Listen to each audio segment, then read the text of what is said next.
Salut, c'est Tom de la Photo Avenue. Alors, suite à mon acquisition du nouveau Canon EOS R5, il m'a fallu également acquérir quelques accessoires. Et oui, on n'a pas fini d'ouvrir le porte-monnaie, mais rassure-toi, dans cette vidéo qui est gratuite, je te les présente et je te mets même en garde contre certains d'entre eux.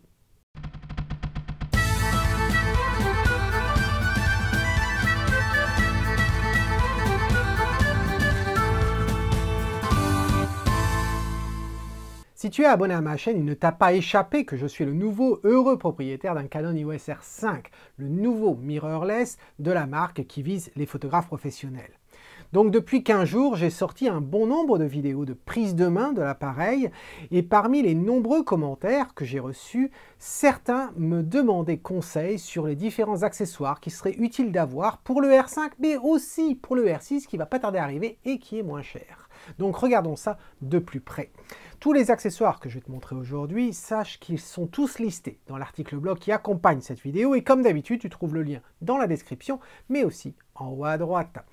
À savoir une chose, c'est que tous ces accessoires sont disponibles sur Amazon. C'est là que je les ai achetés. La majorité d'entre eux, je les ai achetés autour de l'acquisition du R5. Et puis d'autres, je les avais déjà depuis quelques années, puisqu'ils étaient compatibles avec le 5D Mark IV. Et ils sont toujours compatibles avec le R5 et le R6. Mais aussi le R et puis le RP, si tu l'as.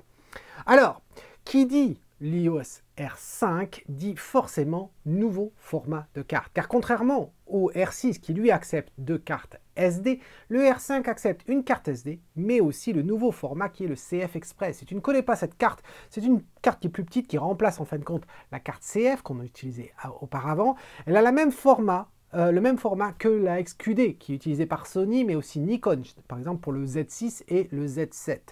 Alors l'avantage de cette carte, c'est qu'elle est extrêmement rapide, beaucoup plus rapide que la XQD, mais l'inconvénient, c'est qu'elle est beaucoup plus chère. Voilà. Alors, il n'y en a pas non plus beaucoup sur le marché, et en ce qui concerne les cartes mémoire, j'ai toujours acheté de la marque. Voilà.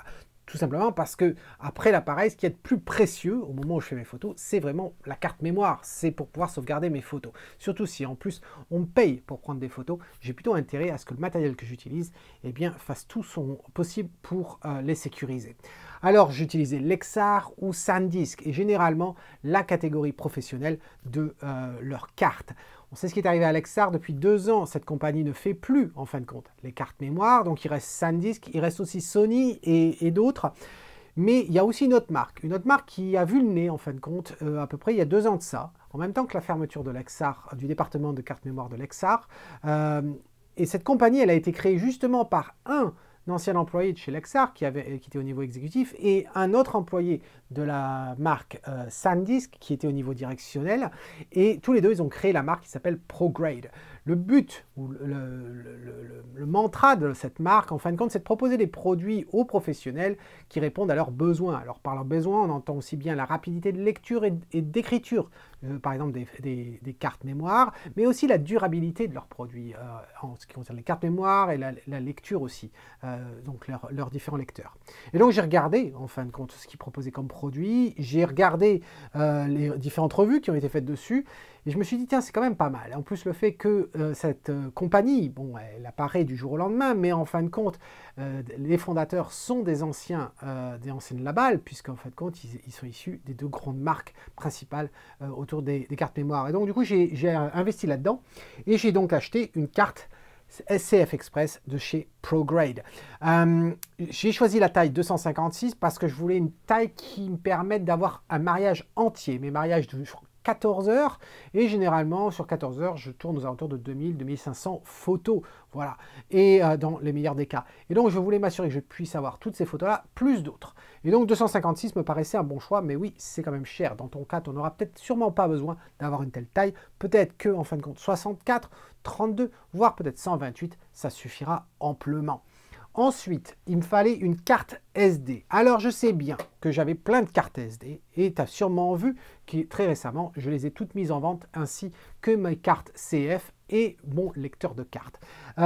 Pourquoi je les ai mises en vente? Parce qu'en fin de compte, je n'aime pas les cartes SD, c'est pas un secret, j'en ai déjà parlé à plusieurs reprises. J'aime pas, c'est une technologie qui est une construction qui est débile, puisqu'en fin de compte, c'est simplement la lamelle à l'intérieur qui contient l'information, et puis elle est prise en sandwich sur 2 lamelles très fines de plastique qui cassent relativement facilement et Dieu sait j'en ai cassé beaucoup. Et si tu as la chance de ne jamais endommager une carte SD, c'est qu'on n'a pas la même utilisation de nos appareils et de nos cartes. Voilà, c'est juste ça. Mais si tu parles à quelqu'un qui change constamment de carte et qui a l'habitude de manier les cartes, etc., partout les terrains et tout, tu apercevras que oui, non, elles sont extrêmement fragiles.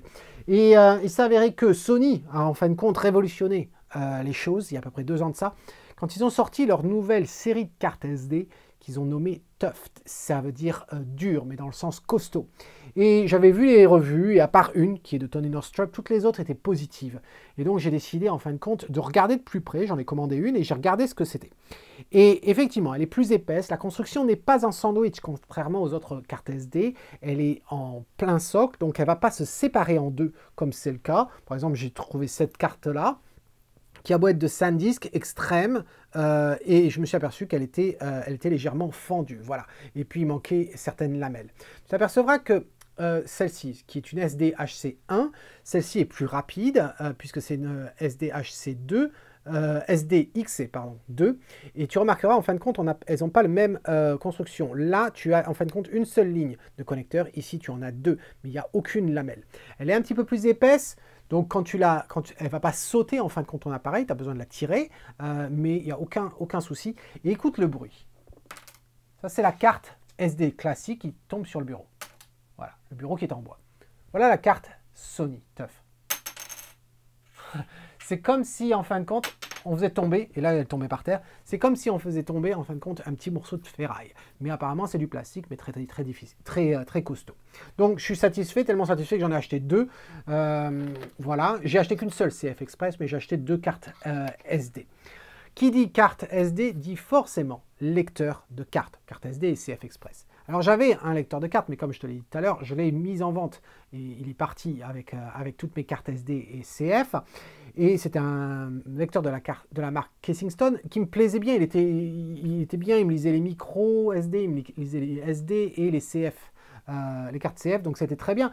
Mais je voulais un lecteur de cartes qui soit très rapide, qui me lise au moins la CF Express et la SD. S'il ne me fait pas les micro SD, c'est pas trop grave. J'en ai besoin des micro SD, mais on a toujours des adaptateurs où on met la petite carte dedans et puis ça passe dans la fente pour le SD.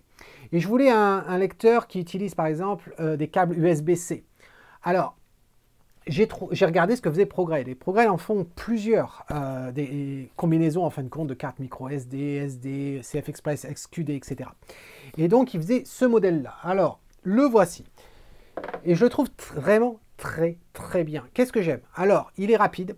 Il utilise un port USB-C. Ils te fournissent 2 câbles. Un câble qui fait USB-C, USB-A, mais ça va être de la USB 3 au niveau vitesse.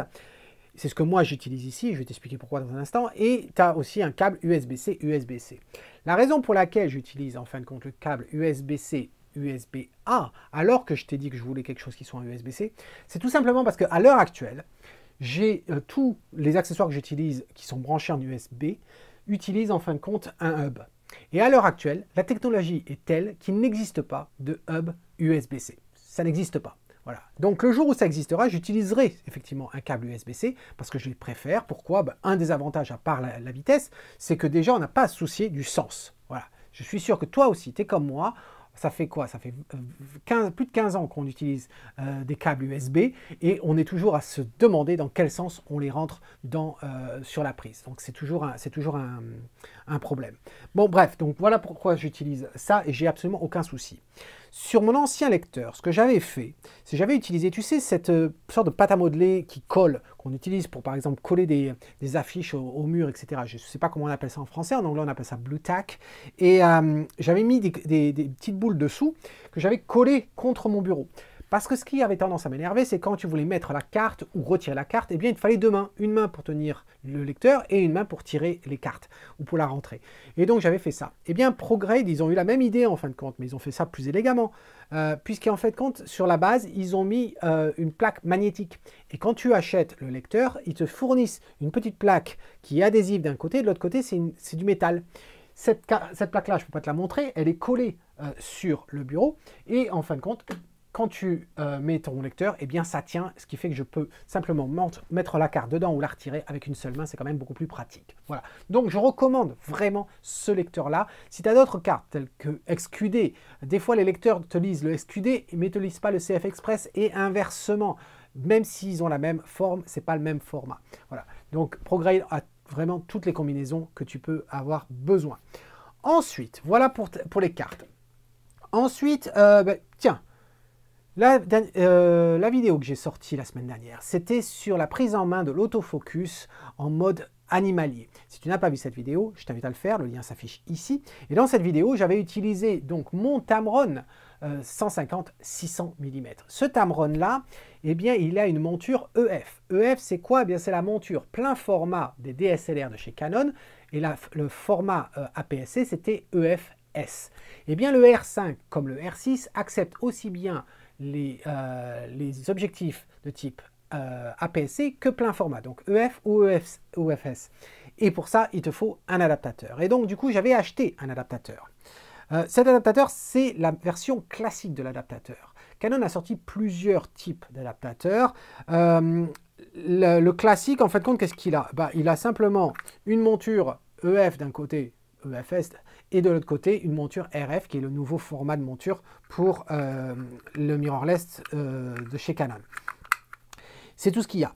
Et ça fonctionne très bien. Et comme je l'ai montré dans la vidéo, vraiment aucun souci d'utiliser des objectifs de type EF sur un appareil tel que le R5.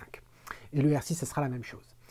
L'autre type d'adaptateur, il a un anneau ici. Pourquoi? Parce que les nouveaux objectifs de chez Canon, les de type RF, ont une bague. Et cette bague permet d'être programmée. Tu peux faire le changement des ISO, le changement de la vitesse, le changement de ton ouverture par exemple, ou bien autre chose.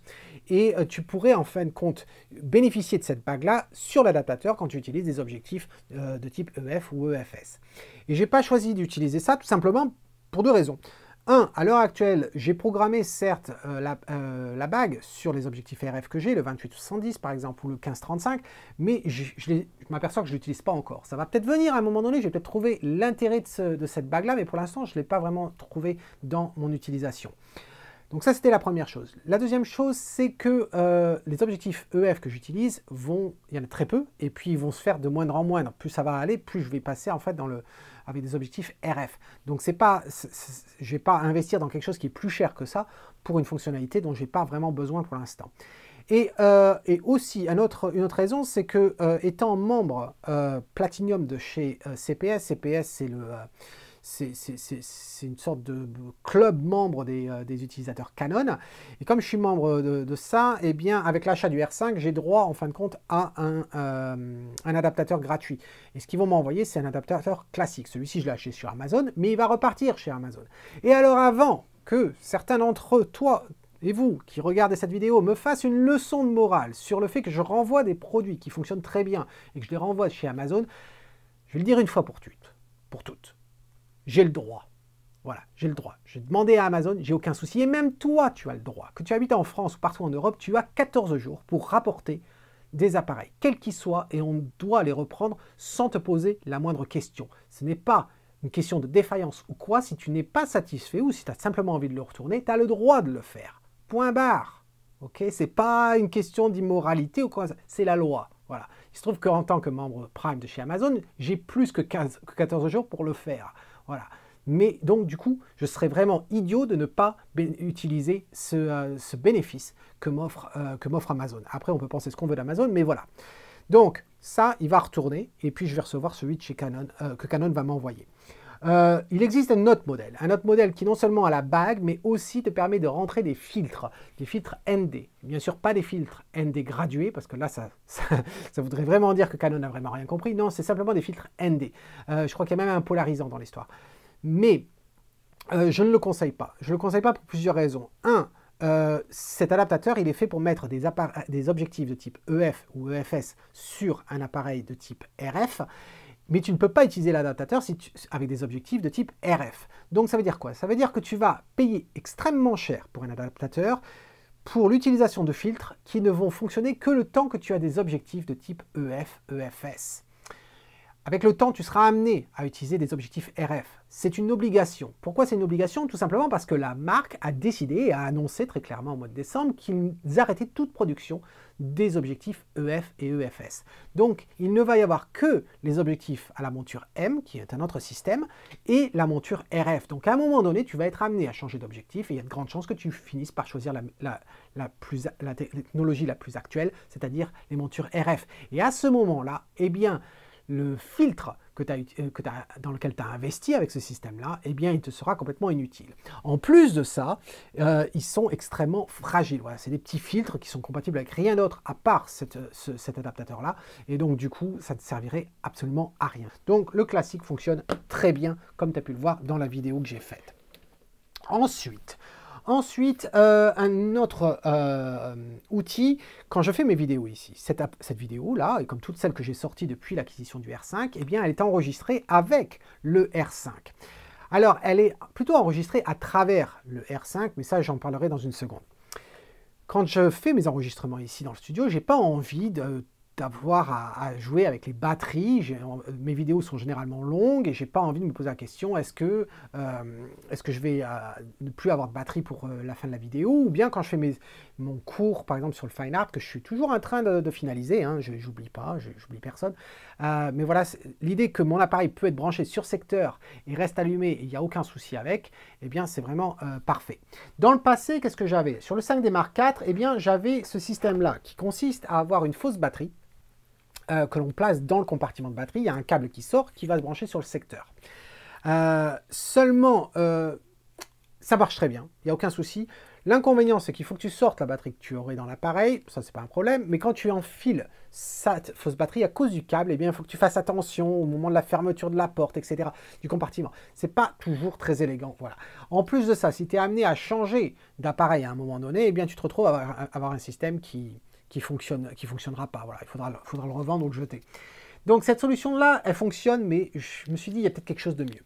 Et oui, il y a quelque chose de mieux parce qu'en fin de compte, le R5 comme le iOS R, le RP, le R5 et le R6, ils ont tous en fin de compte un port USB-C. À partir de ce port USB-C, eh bien, tu peux non seulement charger la batterie ou les batteries, si tu utilises un batterie grip, de l'appareil, mais tu peux aussi utiliser ton appareil en continu branché sur le secteur.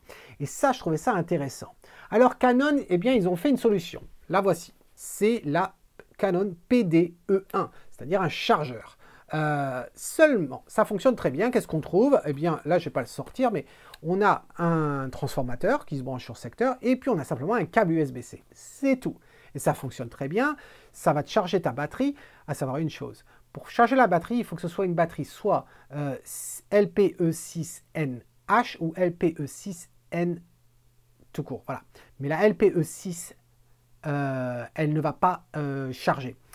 Et ça ne chargera pas si tu as deux batteries. Si tu en as une ancienne et une nouvelle, ça ne chargera même pas la nouvelle. Voilà, il faut que ce soit que des nouvelles versions. Et ça fonctionne très bien. Pour pouvoir charger la batterie, il faut que ton appareil soit éteint. Quand ton appareil est allumé, en fin de compte, il utilise la puissance de ce qui vient du secteur pour pouvoir fonctionner. Mais la batterie n'est pas chargée à ce moment-là. Donc j'ai acheté ça, et ça fonctionne très bien. Mais j'étais assez curieux, je voulais savoir s'il y avait quelque chose de particulier ou quoi que ce soit. En fait, non, il n'y a rien. C'est extrêmement cher. En livres, c'est 120 livres. C'est très cher pour un transfo et un câble USB. Et alors que quand tu as acheté l'iOS R, à moins que je me trompe, est-ce que c'était avec le battery grip ou pas? Je crois que c'est quand tu as acheté le battery grip, il t'offrait le chargeur. Voilà. Là, il ne te l'offre pas avec le R5, ni avec le R6.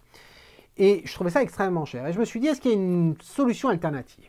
Et j'ai regardé les vidéos. Et effectivement, pour l'iOS R, puisqu'il est sorti il y a quelques années, eh bien, il y avait effectivement plein de vidéos là-dessus, et les gens recommandaient ce produit de la marque Anker.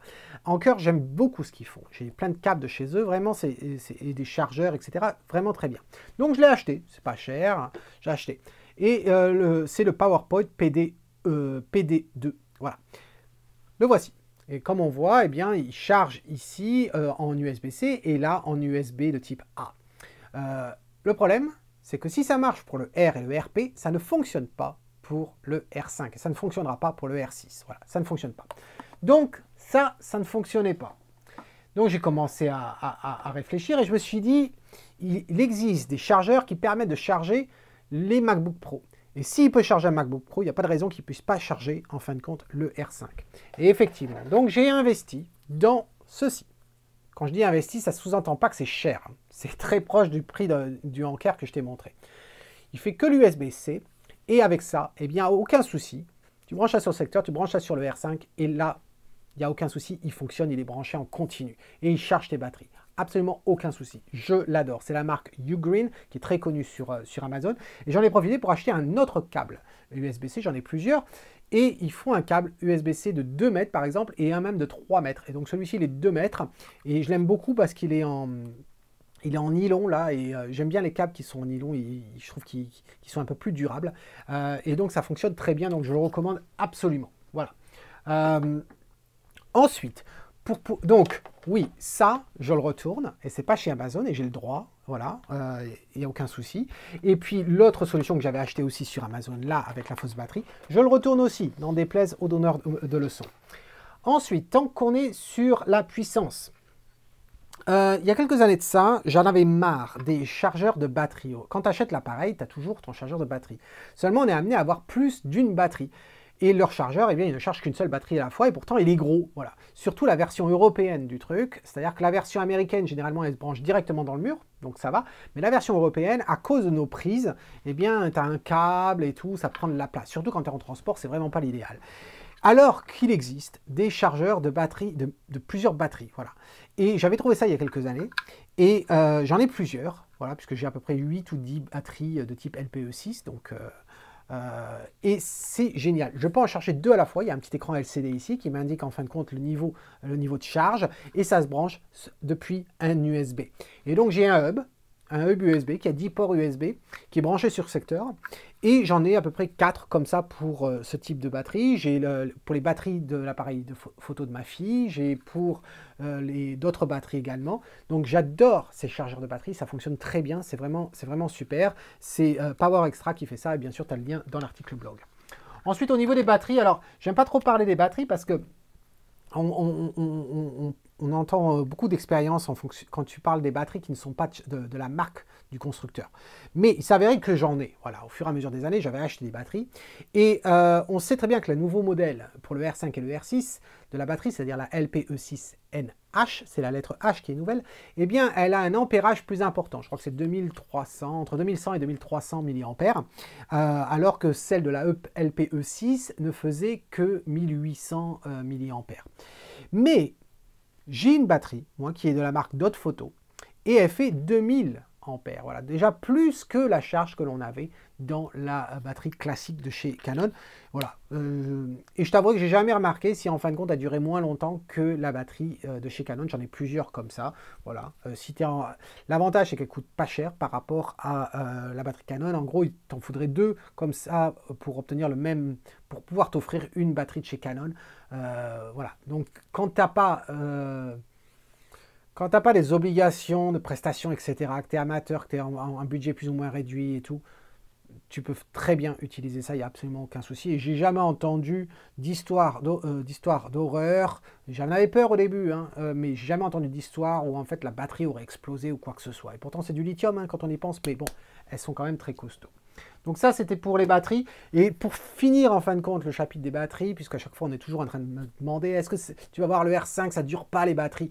Ceux qui disent que le R5 et le R6 ne tiennent pas la route à cause de la consommation de batterie, c'est des propos tenus par les gens qui n'ont pas utilisé cet appareil. Voilà. Et comme toujours, les gens ont énormément d'opinions, surtout sur des sujets qu'ils ne maîtrisent pas et qui n'ont jamais tenu l'appareil en main. YouTube en est plein. Voilà. Ce que je peux te dire en ce qui concerne la consommation de la batterie, rien ne me choque. En ce qui concerne le R5, quand je compare avec le 5D Mark IV, je ne vois pas vraiment une déplétitude de la, si c'est un mot français ça, je ne vois pas une consommation de la batterie beaucoup plus importante côté R5. Voilà. Il y a des choses qui sont écrites sur le papier, mais en ce qui concerne la consommation de la batterie, il y a beaucoup de critères qui viennent en compte. Est-ce que ton objectif est stabilisé? Bien sûr, avec le R5, on a l'IBIS en plus qui va prendre ça. Comment est-ce que tu utilises l'écran? Est-ce que tu utilises l'écran dans la plus haute fréquence ou la plus basse fréquence? Est-ce que tu utilises plus le viseur ou est-ce que tu utilises le LCD? Est-ce que tu as le R6 qui a pas toutes les mêmes résolutions, etc. Voilà, il y a plein de facteurs qui rentrent en ligne de compte qui va définir effectivement la batterie. Je me rappelle, moi, à un moment donné, par exemple, le mode. Est-ce que tu utilises le mode continu? Moi, sur le 5D Mark IV, j'utilisais le mode AI Servo. Donc, j'étais constamment en continu.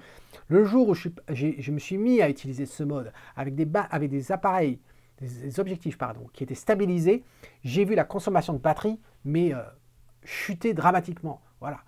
Ensuite, quand je fais des photos de paysage, comme tu le sais, j'utilise toujours l'écran LCD. Je ne fais jamais les photos de paysage avec l'œilleton. Donc, du coup, la consommation de batterie, moi, l'appareil restait allumé 2 heures, au bout de 2 heures, 2 heures et demie, j'avais plus de batterie. C'était classique pour moi. Donc, il n'y a rien, je ne trouve pas ça choquant, la consommation de batterie. Et d'ailleurs, à ce sujet-là, le battery grip, si tu fais de la photographie de portrait ou de mariage événementiel, je te conseille on va dire plus mariage et portrait. Et mode, bien sûr. Mais si c'est que de l'événementiel de type réunion ou événement style journalistique, tu n'en as pas forcément besoin. À part si ce n'est la capacité de batterie. Voilà. Parce que l'avantage du battery grip, il est quand même multiple. Et j'utilise un battery grip depuis que j'ai le 60D, c'est-à-dire depuis 2011. Voilà, que j'utilise des battery grip. J'adore les battery grip pour plusieurs raisons. L'ergonomie pour pouvoir prendre ces photos à la verticale. Prendre les photos comme ça, c'est vraiment pas pratique du tout. Je dois dire que l'ergonomie du battery grip, elle est très bien. J'avais des doutes, j'avais peur que la base soit beaucoup plus large que celle du R5 et qu'il soit du type ce qu'on a sur le 5D4. C'est pas le cas, elle est pas plus grosse. J'aime bien, ils ont fait des petites indentations au niveau pour les doigts, etc. C'est très pratique à savoir, c'est que ce battery grip, c'est le même qu'on soit avec un R5 ou un R6, c'est le même, ils sont compatibles pour les deux. Les boutons, je dois dire que là, les boutons, l'ergonomie a un petit peu changé par rapport à l'appareil. Et donc, du coup, j'ai eu un petit temps d'adaptation là-dessus. Bien sûr, on peut mettre la petite porte du compartiment de batterie, puisque la façon dont ça fonctionne, c'est qu'on ouvre le compartiment de batterie, on retire la batterie de l'appareil et on rentre comme ça. Ça va à la place de la batterie. Donc, la petite porte de la batterie, eh bien, on la retire et puis on vient la placer ici. Il n'y a rien de nouveau sous le soleil, ça existait déjà depuis tout temps. J'aime bien la façon dont ils ont fait, en fin de compte, la molette de fermeture ici. Elle est plus simple, en fin de compte, que celle qu'on avait auparavant. Donc, c'est quand même pratique. Et puis, ils nous ont rajouté 2 petits voyants ici de charge. C'est-à-dire, quand tu es sur le secteur et que tu as des batteries de type LPE6NH, eh bien, si tu en as 2, tu vas voir le niveau de chargement des 2 batteries. Les 2 batteries viennent se mettre ici. Ils ont amélioré quand même le petit compartiment ici. J'avais trouvé en fin de compte que le modèle du compartiment pour le 5D Mark IV, je le trouvais flimsy, comme on dit en anglais, c'est-à-dire très léger, plastique, qui allait sûrement se casser un jour ou l'autre. Je n'ai jamais eu le moindre souci, mais je trouvais que c'était, par rapport au 5D Mark III, je trouvais ça beaucoup moins costaud d'aspect visuel. Ils ont rendu les choses un peu plus costauds maintenant, très simple comme système et très robuste et j'aime beaucoup, voilà. Donc, battery grip, oui, je le conseille vraiment à tous ceux qui font du portrait, de la mode et des mariages. Pratique pour la batterie, mais aussi sur l'ergonomie pour pouvoir prendre ces photos. Et donc, j'ai fait un mariage le week-end dernier, pas hier, mais le week-end d'avant. Et j'ai fait à peu près, c'était un tout petit mariage, simplement, il n'y avait que les 2 mariés, c'était tout. J'étais même, moi, un des témoins avec le wedding planner. Et j'ai fait à peu près entre 850 et 900 photos. Eh bien, je suis rentré à la maison et il me restait 2 barres de batterie. Voilà, il me restait 2 barres de batterie. Donc, je m'attends à pouvoir faire à peu près 1000 photos avec 2 batteries. J'ai vu un commentaire, il y a à peu près 15 jours de ça, où on me disait « Ah, c'est dommage que Canon n'ait pas sorti un battery pack où tu pourrais mettre et puis tu pourrais faire 3500 photos avec une seule batterie comme il peut exister sur, par exemple, les One DX et autres. » Ce que j'ai à dire à ça, c'est que honnêtement, je n'ai pas envie de faire une séance photo où je vais me retrouver avec 3500 photos. Voilà, aussi simple que ça. Parce qu'après, il faut les filtrer, les photos. Il faut les sélectionner. Et l'idée d'avoir à trier 3500 photos, j'ai pas envie de le faire. Donc, non, tout ça pour dire que ça me va très bien d'avoir 2 batteries. 1000 photos pour 2 batteries, ça me va amplement. Ça veut dire qu'il me faut 4 batteries pour le faire. C'est tout à fait normal. Et même, oui, non. Vraiment, pour moi, la question de consommation des batteries du R5 et du R6, c'est pas un souci. Et je m'attends à ce que le R6 soit même meilleur que le R5, tout simplement parce qu'il n'a pas la même résolution de l'écran à l'arrière, il n'a pas la même résolution au niveau de de l'écran de l'œilleton et il n'a pas non plus la même vitesse de rafraîchissement à l'œilleton. Donc tout ça va faire que le R6 ne va pas consommer de la même façon que le R5 dans les paramètres égaux. Voilà. Optimal par rapport au modèle en question. Donc ça c'était pour les batteries. Ensuite, comme tu as pu voir, pour toutes les vidéos, que ce soit pour la vidéo de la prise en main de la traque animale, ou bien la dernière vidéo que j'ai sortie il y a quelques jours à peine sur l'autofocus et la reconnaissance faciale des personnes. Si tu n'as pas vu cette vidéo, le lien s'affiche en haut à droite. Pour toutes ces vidéos, j'ai voulu te montrer en fin de compte ce que l'on voit dans l'œilleton et ce que l'on voit sur le LCD. Pour ce faire, j'ai donc eu besoin d'un outil qui vient se brancher sur le R5, qui se branche sur le HDMI. Ce produit-là, eh bien, c'est le Ninja 5 de chez Atomos. Qu'est-ce que c'est? Eh bien, c'est un écran, et cet écran a la capacité aussi d'enregistrer. On a, à l'intérieur, quand tu l'achètes, tu as l'écran, mais tu as aussi ce qui s'appelle un caddie, c'est une petite boîte dans lequel tu vas placer un disque SSD. Eh bien,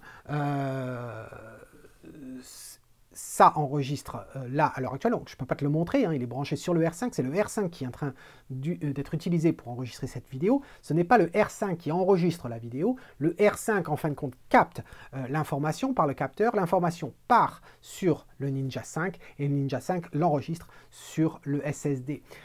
L'avantage, pourquoi j'avais besoin de ça, pour pouvoir te montrer les menus, pour pouvoir te montrer ce que l'on voit dans le viewfinder, dans l'œilleton, etc. Mais aussi parce que mes vidéos, comme tu le sais très bien, j'ai tendance à faire des vidéos qui sont relativement longues, et aussi quand je prépare des cours qui vont pas tarder à arriver sur la plateforme de la Photo Avenue, eh bien, j'ai pas envie d'être bloqué par la limitation de 30 minutes. Cette limitation de 30 minutes, au départ, elle vient d'une loi sur les taxes en Europe, qui faisait une différence entre les appareils photo et les appareils de type vidéo, et qui ne sont pas taxés de la même façon, et pour s'assurer en fin de compte qu'un appareil photo reste un appareil photo, eh bien les constructeurs ont mis en fin de compte une limitation logicielle sur les appareils qui t'empêche de faire plus de 30 minutes d'affilée d'enregistrement vidéo. Cette loi n'existe plus, il n'y a plus cette question de taxe, mais la limitation existe toujours, c'est malheureux. Il existe des appareils, certes, qui ressemblent à des appareils photo et qui n'ont pas cette limitation, c'est-à-dire par exemple le Panasonic GH5. Et le Panasonic GH5 n'est pas un appareil photo. Non, c'est une caméra qui a le format d'un appareil photo, qui peut te permettre également de prendre des photos, mais au départ, c'est une caméra. Voilà. Personne ne ferait un mariage en tant que photographe en utilisant un tel appareil. Donc ça demande à réfléchir un petit peu. Donc voilà, pour éviter cette limitation des 30 minutes, eh bien j'ai ça et c'est quand même très pratique. Voilà. Surtout qu'après, en fin de compte, ce que j'ai à faire, c'est simplement à retirer cette boîte, ce caddie, en fin de compte, du Ninja 5. Je viens ici, je le branche à l'ordinateur. Alors je le branche avec ce câble-là, que j'ai acheté aussi, qui est un USB-C d'un côté, et de l'autre côté, c'est simplement un connecteur SATA, c'est tout. Et ça se branche et c'est reconnu comme n'importe quelle carte USB que tu mettrais. L'avantage, c'est que c'est un disque dur SSD. Je n'ai pas besoin de copier, en fin de compte, mes enregistrements sur l'ordinateur. Je peux les éditer directement depuis leur emplacement initial. Donc ça me fait gagner un temps. Ça m'évite aussi d'avoir à augmenter l'espace disque que j'ai sur l'ordinateur. Donc tout ça, c'est très pratique. Et j'ai acheté une carte c'est Western Digital de 1 Tera et c'est vraiment pas cher du tout. Vraiment, on est à des années-lumière du prix de la CF Express à ce niveau-là. Voilà, donc ça c'était pour le Ninja 5. Pareil, les informations sont dans le blog. Ensuite, d'autres accessoires que je n'ai pas acheté pour le R5. Par exemple, ceci. Tu le sais très bien qu'en ce qui concerne la photographie de paysage, moi et le trépied, c'est une obligation.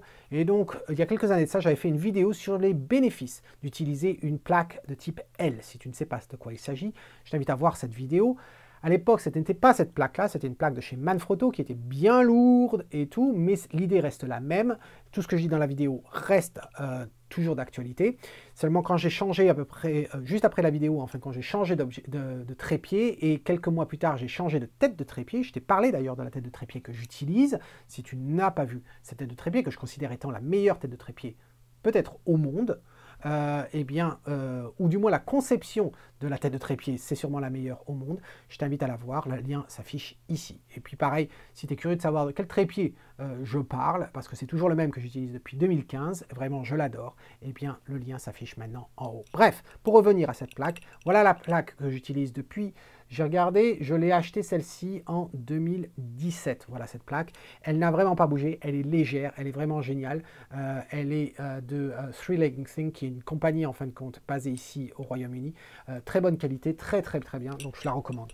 Ensuite, qui dit photo de paysage, dit aussi télécommande. Alors je sais bien, à l'époque maintenant où on peut commander son appareil photo avec son téléphone, ce que j'aurais à te dire là-dessus, c'est que il faudrait penser à minimiser en fin de compte l'utilisation du téléphone en ce qui concerne la photo et l'interaction avec ton appareil photo. Pourquoi?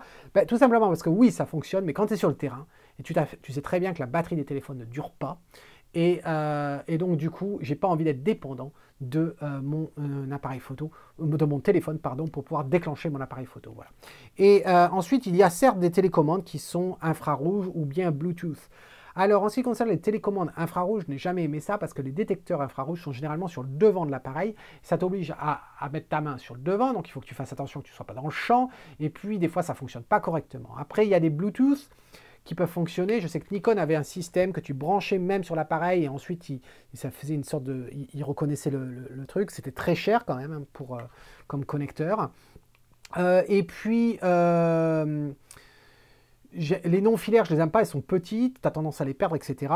Et j'aime vraiment cette télécommande. Ce n'est pas une intervalomètre, il n'y a pas de batterie dessus, c'est vraiment mécanique, tout ce qu'il y a de plus simple. Celle-ci, c'est celle de chez Canon, elle est plus chère que celle que tu peux trouver la moins chère sur eBay, sur Amazon. Attention à eBay quand même. J'ai fait une vidéo il y a quelques mois de ça sur un achat, quand j'ai cru que celle-ci, je l'avais perdue. J'avais trouvé la même télécommande sur eBay pour vraiment pas cher. Il s'avérait que c'était une contrefaçon.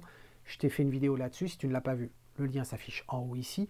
Celle-ci, je l'adore. Je l'ai utilisée pour le 5D Mark IV. Je n'ai jamais eu le moindre souci avec. C'est vraiment génial. Eh bien, ça fonctionne sur le R5, ça fonctionnera sur le R6. Donc, je la recommande à tout prix. Voilà pour les différents accessoires que j'avais à te proposer. Il y en aura sûrement qui viendront se rajouter, mais pour l'instant, c'est, je dirais, l'essentiel. Au final, j'espère que tu as trouvé ça intéressant. Si tu as d'autres accessoires dont je n'ai pas parlé, je n'ai peut-être pas eu l'idée, n'hésite pas à le renseigner dans un commentaire. N'oublie pas non plus de donner un pouce sur cette vidéo si tu apprécies cette vidéo. Si tu es toujours en train de visionner cette vidéo et que tu ne l'as pas appréciée, je ne sais pas ce que tu fais encore là. Donc, tu n'as pas besoin de mettre un pouce sur le bas. De toute façon, ça ne sert strictement à rien, si ce n'est de montrer que tu fais partie d'un tout petit groupe de 4 ou 5 personnes. Voilà, et tu n'as absolument aucune importance. Ensuite, le plus important, c'est que tu t'assures à ce que tu reçoives les notifications quand je publie une vidéo. Sous la vidéo, non seulement il faut être abonné, mais en plus de ça, activer les alertes pour que tu reçoives un email dès l'apparition de mes vidéos. Voilà. Et il ne faut pas les personnaliser, ces alertes, parce que sinon, eh bien, tu ne vas pas recevoir les emails. Attention. Voilà, c'est tout ce que j'avais pour aujourd'hui. Dis-moi si ça t'a intéressé dans un commentaire. N'oublie pas, tout le lien de tout ce matériel est dans l'article blog. Et en attendant, eh bien, cet homme qui te dit, si tu aimes ce que tu vois, capture-le. Quel que soit l'appareil, je ne suis pas là pour te convaincre d'acheter le R5, je ne suis pas là pour te convaincre d'acheter un Canon. Non, je suis là pour te montrer en fin de compte des faits, des informations. J'ai l'appareil, je l'utilise. Dans la réalité, qu'est-ce que ça vaut? Voilà, c'est purement de l'information. Cheers.